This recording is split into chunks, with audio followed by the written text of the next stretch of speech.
Hello! First video of the year, semester, same thing, kind of. I know you're excited to see this again.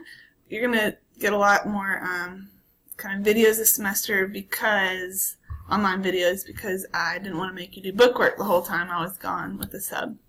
So a lot of times you'll get a video and then an activity or something. Okay, so Unit 8. That's what we're starting with. And it has three big concepts, okay?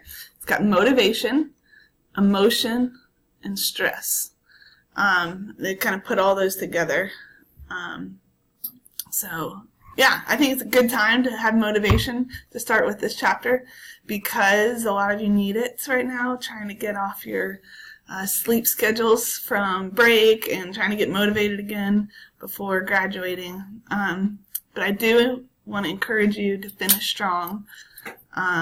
You put in a lot of hard work last semester, and I want you to finish strong and dominate this AP test in May because you can and because you will. And I think this chapter has a lot of interesting stuff too, or this semester.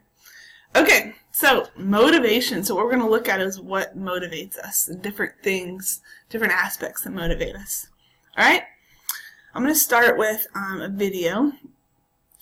You've probably seen this guy before, or at least heard a story a couple years ago, was hiking on his own and fell into a cavern, pretty much, and had to end up cutting his own hand off, his arm off, in order to get out, because that's what got stuck. So, alright, let's watch that. We'll talk about it. Hide me.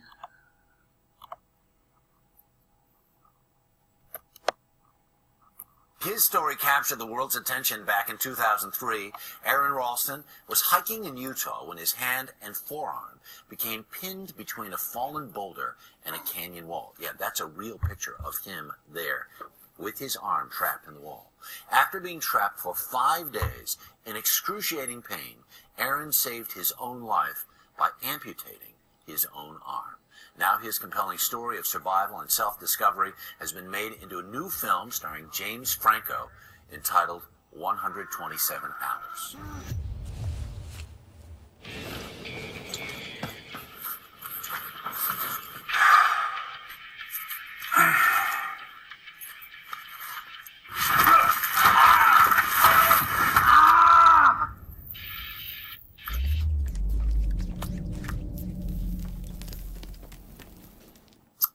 Ralston is with us this morning. Good morning. Good morning, Harry. The odds of something like this happening have to be one in incalculable, right? Well, it does happen from time to time, but certainly for me, that day going out there, it was the last thing in my mind that I thought was happening. This was a walk in the park for me. So right. It was definitely a shock, as probably it was for people at home eating breakfast who just watched that on their television. But this is a hop, skip, and a jump. As it's portrayed in the movie, you are so joyful. This is your element. You are a guy who is prepared for stuff. You know where you are. You know what the elements you're dealing with. As you're there and your arm is trapped, at least in the movie's account, you're really meticulously sort of taking stock of what needs to happen. Is that really what happened? It was definitely a major part of what I was going through while I was there. I would say if I had to break it down, there were kind of two trains of thought happening at almost every moment. One was those logistics of the taking stock and problem solving, trying to figure out how to get out, how to keep myself alive, how to stay warm, what could I do to ration my very little water that I had, and ultimately to end up recycling that water. But then the other was the emotional aspect of what I was experiencing, that connecting me with my family, my loved ones. Part of the time I used my video camera that I would hold out in front of me and record myself saying my goodbyes to my parents, to my sister, to my closest friends. To have this made into a motion picture was floating around for the longest time. You basically needed to say, I okay this. Why okay Danny Boyle? Why okay this version of this movie? because we shared a common vision for this, that what was important to me was the authenticity of my story being shared with people, that we also inspire audiences instead of using it maybe as a horror film or something that just would perhaps left people in a hole. I wanted people to be uplifted with it, to have that hope in the end. Because we're showing pictures of you going back to these very locations. You were on location, it said, at least once a week to make sure that was authentic. Well, and it was also from their invitation that was the way that Danny made the film, was that he wanted my involvement. So it was a reassurance, too. There is also then this aspect of the point at which you need to make this life and death decision of cutting off your own arm. In some of the screenings, people are actually becoming sick. Some people are crying. I was crying. How many times have you seen it? Almost 10 times now at this point. And still, even like last night, I watched it, and I'm brought to a point, but they're tears of gratitude, really, because it's to be there watching it with my wife or with my mom, the closest people. Those are the people who that's why I got out of there, was because of the love that I have with them. And you see it in the film too, these vignettes, and then in the end there's a scene around a couch, and it's my actual family and my friends who are there supporting me as they did in my real life. And that was the power of love and the desire for freedom, and those two things put together are why I got out of there. I don't know how anyone could say it any better than the way you just did. I will tell you that as you came in during the commercial break, I said, of the people I have wanted to meet in my life in the last 10 years, you're the number one person on the list. And I really appreciate you coming by to share your story.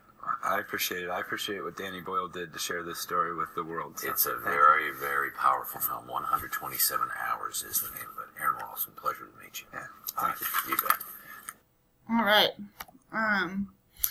So, I think this is a pretty good story of motivation, right? I think there's another A in his name. Why is it spelled like that? Okay, anyway, why would he do this, right? What's his motivation? To cut off your arm. Would you cut off your arm right now? Probably not, right? So he talked about, obviously, the idea of thirst and hunger and surviving. That was part of his motivation. A will to live. He had a desire to continue living. A lot of people might have kind of given up at that point. And then he talks about his family, relationships with others.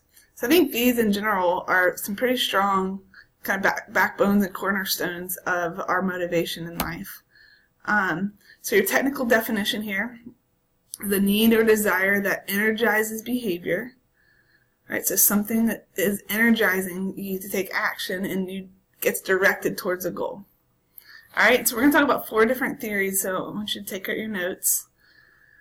Make sure you understand these 4 different ones, okay? So 4 perspectives. We're talking about instinct, drive reduction theory, arousal theory, and our hierarchy of needs. I think we're going to get through all 4 today. If not, we will. Of course, it's not that much stuff. Okay, so our first one, instinct theory. So if you think about how do instincts motivate us, right? Motivate means energize your behavior. Sometimes you can't help it, right? You can't help it. It's in your DNA. It's instinctual, right? So instincts are these behaviors that are patterned throughout a species. It's unlearned. You're born with it. You can't help it. That's what motivates your behavior, right? Infant, so next chapter, you'll look more into this, the rooting reflex. But it's pretty crazy. It's when babies are born, they immediately look and root for food. Root means really to turn and look for food. So it's pretty crazy with little babies. If you touch, it's like kind of newborns, touch their cheek on one side, they will turn to look for food. All right, and then they also have the sucking reflex. If they're not taught, it's an instinctual behavior to get food and to survive. Really kind of just crazy to see it in action. Okay, other instincts, so bird's imprint. I'm trying to think, this is in a different chapter. But Conrad Lorenz here found out that these ducks would imprint on him if he was the first kind of moving creature that they saw and follow him. Anyway, there's a lot of different instincts we could go through that motivate our behavior and make us act a certain way. You can't help it. All right? Okay, next. This is after lunch for you guys, but imagine it was right before lunch and you saw all this.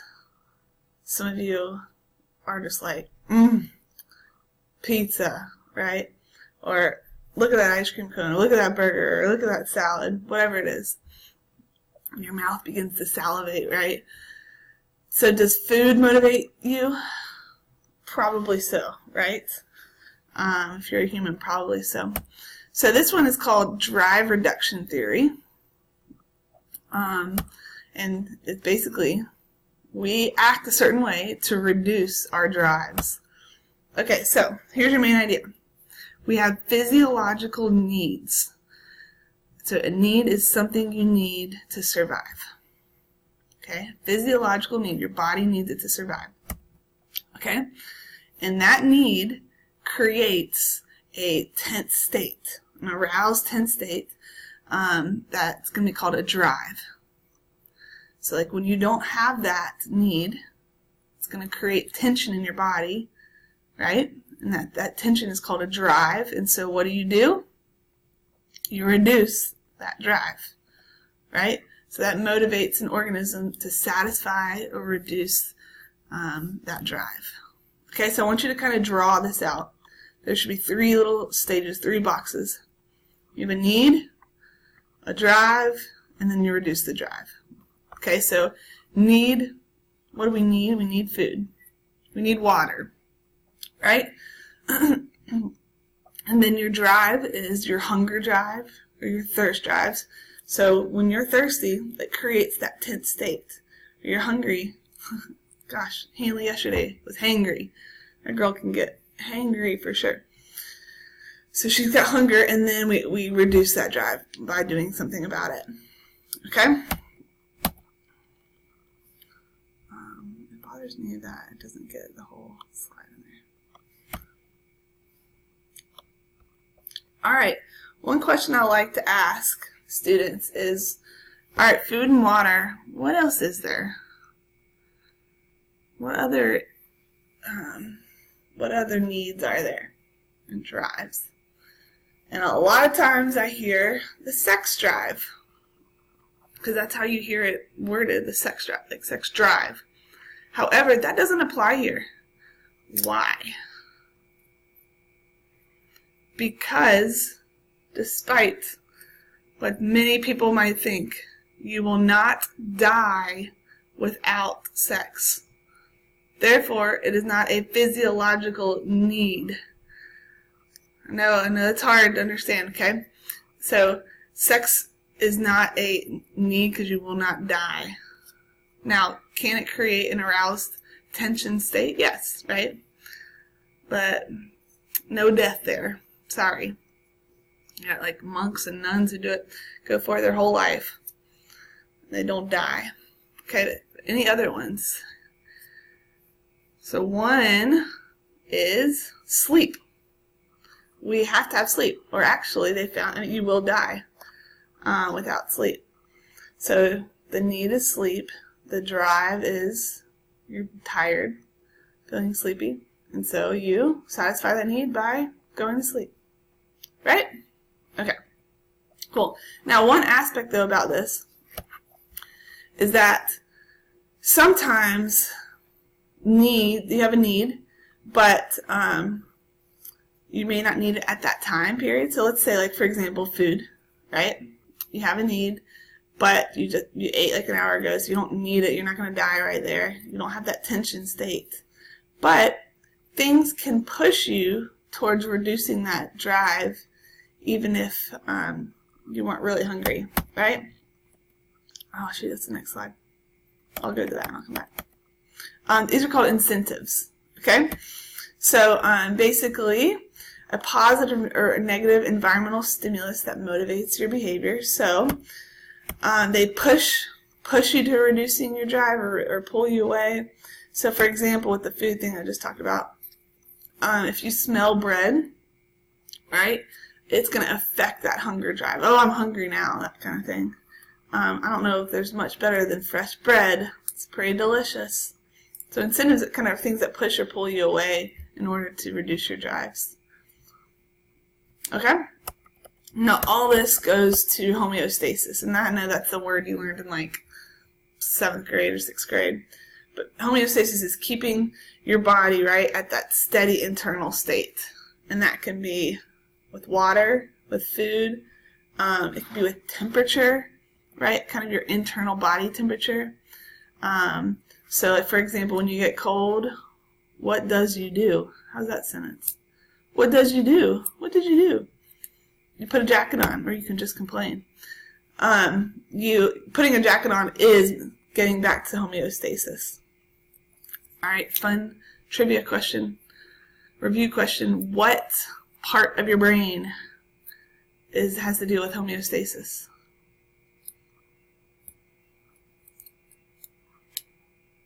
Hypothalamus. That's your answer, hypothalamus. Okay, cool. All right, so we've talked about instincts. We've talked about your drives in your body.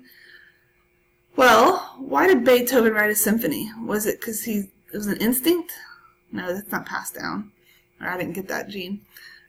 Is it because it's a physiological need? No. Okay. Why did Da Vinci paint the Mona Lisa? Why did someone climb Everest? Is that a physiological need? Heck no. Scientists find polio vaccine. Neil Armstrong, he went to the moon. Or is that conspiracy theory? So, yeah, can you categorize these as instincts or drive reduction behaviors? The answer is no. So, another category here of why you do things then is called, or why do they do them? They do it because they're interested, and they want to do it. They're curious, they're interested. So this has to do with arousal. Okay, we talked about beginning of the year, arousal does not mean sexual arousal. Okay, and we've talked about with your body getting aroused, your pupils dilating, your heartbeat going up. So here is, I guess, similar to that, but not just physical arousal, but also kind of your mind, intellectual arousal. Humans are curious people. You want to be aroused. You don't want to be bored all day, right? I hear that's like one of the big complaints of like kids with parenting later on is when kids are like, Mom, I'm bored, right? Well, figure it out. And then Netflix came along. So, as humans, we seek optimum levels of arousal. We want to be aroused, okay? Young monkeys, young children are known to explore their environment. You bring Hanley into a room with toys, she wants to go around and see it all, right? However, can we be too aroused to where it's painful? Yes. Okay? All right. So this is the Yerkes-Dodson law, named after the people who study this. How aroused should you be? All right, what's your point? All right. Most tasks in life, you want to be moderately aroused.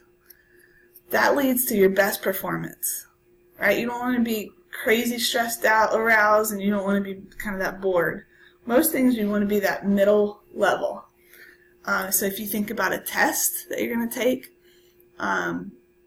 if you're overly aroused, you probably won't do well. But if you're you're going to fall asleep on the test, right? So moderate arousal leads to optimal performance.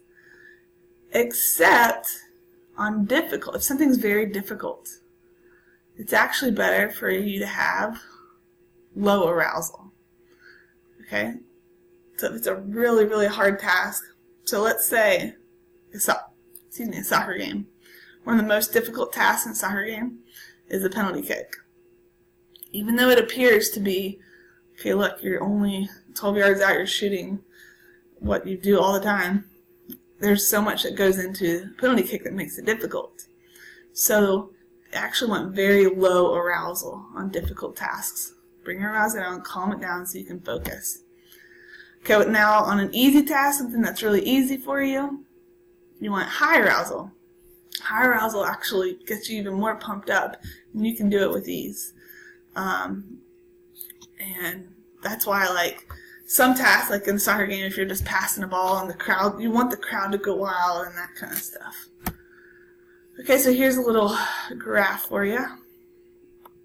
Basically saying that what we just said. Right? Most things you want moderate, but easy you want high arousal, and difficult you want low. And that leads to your best performance. Okay? Alright. Here's our last one. You're on a deserted island. What do you look for on the first day? What you looking for?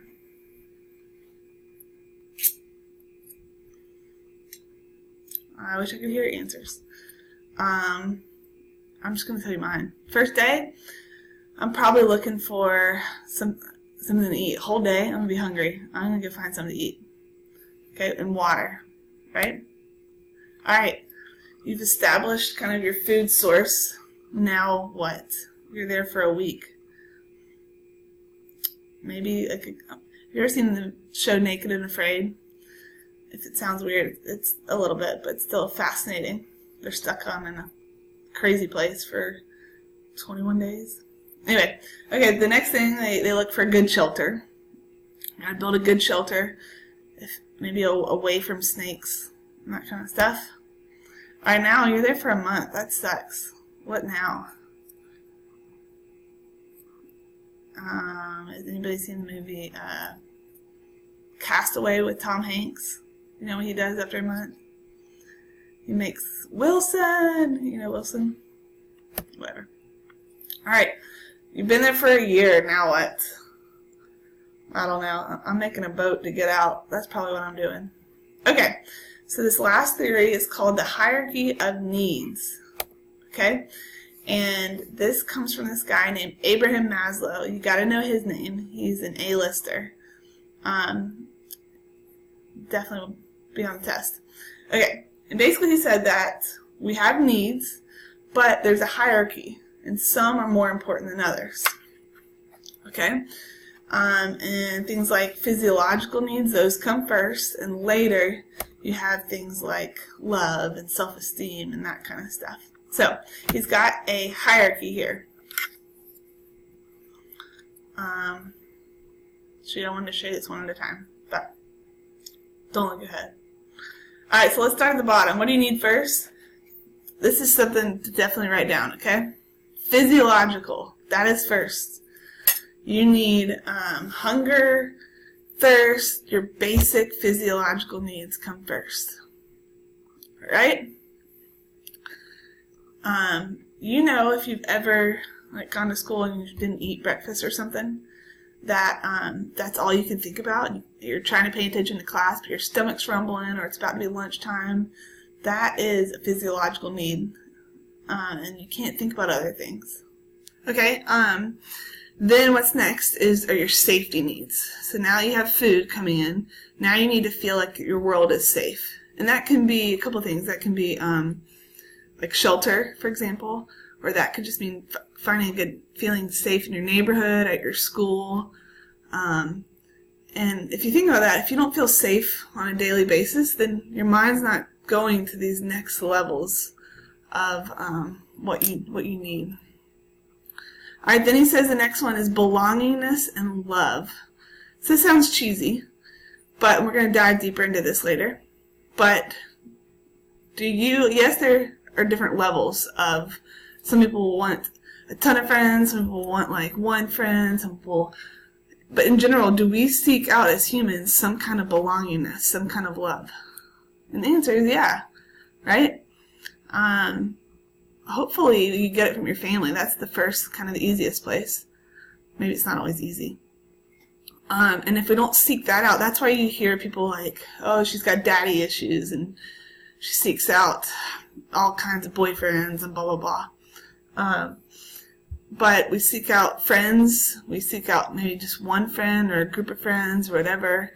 I think that's part of the reason that Twitter and social media have gotten so big because of that desire of belonging, but needing to be accepted by people. Okay? Then he says, what's next are esteem. Alright, so need for self-esteem and achievement, competence, feeling like you need recognition and respect from others.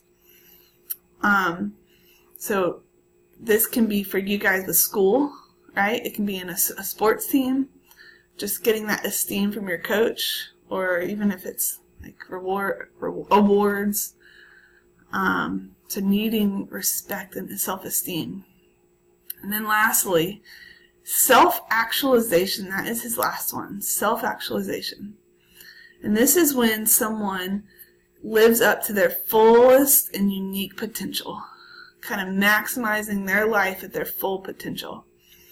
And so let's say they've gotten esteem at their job, but are they really living up to their potential in life? And so that's where you see maybe people like these billionaires or Zuckerberg with Facebook trying to like impact the world at a bigger and more explosive way, because that's that last goal that they're reaching for. Okay, so this is what Maslow would say, is that if you have gone through some like really traumatic incident, like hurricane survivors over there on the right, first, number one is getting food. That's number one. Number two is safety. Okay, where can we sleep? Where can we stay? Look, I'm not looking for work self-esteem right now. I'm looking for somewhere to put my head at night. I'm not looking to reach my full potential in life, because I need food. I need safety. All right? Cool. You're going to look at this again in another chapter, but all right, we're going to dive deeper into that on Monday, but I want to, you have a worksheet. It looks like this. Okay? All right, what I want you to do here is start with down here at physiological. You're kind of rating yourself here and where you think you are with this hierarchy, Maslow's hierarchy. Is, all right, you have to give example of a recent behavior, like maybe do the last week. Okay? Physiological, example of you fulfilling that. Yogurt. I had yogurt this morning. Whatever it is. Okay? And then on the right here, you want to give a satisfaction rating. So out of 10, do you feel like you are 10 out of 10? You have reached that fully or not? Okay, then safety, same thing. Kind of list through things. And then you give your rating here. And hopefully what you'll find out is where you are. Some of us are stuck here, right? Potentially you could be stuck here. If you're in, maybe it's an abusive household or something like that. If you think about kind of the teenage years and the late, different ages might be at different spots too, right? So I want you to see where you would put yourself. All right? Okay, that's the last thing, and then if there's time at the end, you're welcome to start working on your summaries. All right, peace out. Let me figure out how to stop this.